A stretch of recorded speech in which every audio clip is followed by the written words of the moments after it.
என்னை தேடும் இறைவனே, உம்மை நாடி வருகிறேன். என்னை தேடும் இறைவனே, உம்மை நாடி வருகிறேன். இன்றைய தியானத்தின் தலைப்பு சகலமும் நன்மை. வாசிக்க வேண்டிய திருமறை பகுதி ரோமர் 8ஆம் அதிகாரம் வசனங்கள் 28 முதல் 39 வரை. சகலமும் நன்மை.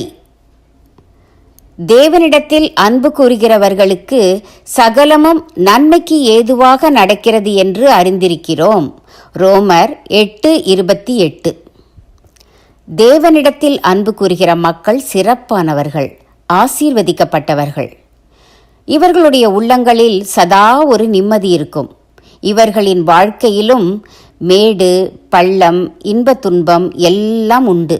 ஆனாலும் ஒரு துன்பத்தினூடே போய் வெளியே வரும்போது அத்துன்பம் தன் வாழ்க்கைக்கு எத்தனை பயனுள்ளதாயிருந்தது என்பதை உணர்வார்கள். இத்தகைய தேவ அன்பர் ஒருவர் புதிதாய் ஓரிடத்தில் வீடு கட்டி வந்தார்.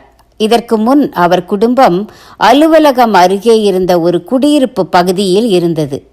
பசுமையான சுற்றுச்சூழல், தேவையான அனைத்து வசதிகளும் இருந்தன. புதிய சூழலில் அக்குடும்பம் திக்குமுக்காடி போனது. ஆனாலும் 2 ஆண்டுகளில் அச்சூழலுக்கு பழகி போனது. அங்கே சுமார் 20 கிறிஸ்தவ குடும்பங்கள் சற்று தள்ளி தள்ளி வாழ்ந்தன. அருகே ஆலயம் எதுவும் இல்லை. ஆண்டவர் இந்த நண்பரை பயன்படுத்தினார். அங்கிருந்தோர் இவர் வீட்டிலே கூடி தொழுகை நடத்தினர். ஆண்டவர் கிருபையால் சில ஆண்டுகளில் அங்கே அழகியதோர் ஆலயம் எழும்பிற்று. அன்பும் ஐக்கியமும் உள்ள சபை உருவானது. இன்று அது நூற்றுக்கணக்கானோர் வழிபடும் நன்மையான இன்பமான ஆலயமாய் இருக்கிறது. இன்று அவர் சிந்தித்து பார்க்கிறார்.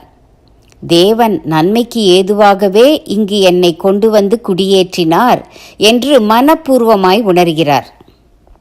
யோசேப்பு கூட தன் சகோதரரால் விற்கப்பட்டு எகிப்துக்கு வந்தாலும் ஜீவரட்சணை செய்யும்படிக்கு தேவன் தன்னை அனுப்பியதாக சொல்கிறார் அல்லவா?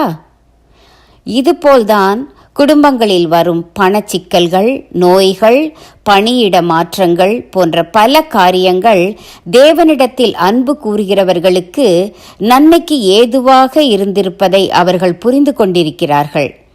இது உண்மை என்று சொல்லி தேவனிடத்தில் அன்பு கூறுகிற அனைவரும் அவரை மகிமைப்படுத்துவார்கள். மரண இருளின் பள்ளத்தாக்கிலே நடந்தாலும் இது நன்மைக்கு ஏதுவானது என்று புரிந்து கொள்ளும் ஞானம் தேவனிடத்தில் அன்பு கூறுகிறவர்களுக்கு மட்டுமே கிட்டும். மரண இருளின் பள்ளத்தாக்கிலே நடந்தாலும் இது நன்மைக்கு ஏதுவானது என்று புரிந்து கொள்ளும் ஞானம் தேவனிடத்தில் அன்பு கூறுகிறவர்களுக்கு மட்டுமே கிட்டும். தீர்மானம்: துன்பங்கள் வரும்போது ஏன் என்று கேட்க மாட்டேன், வந்து போன பின் ஏன் என்பதை புரிந்து கொள்ள முயல்வேன்.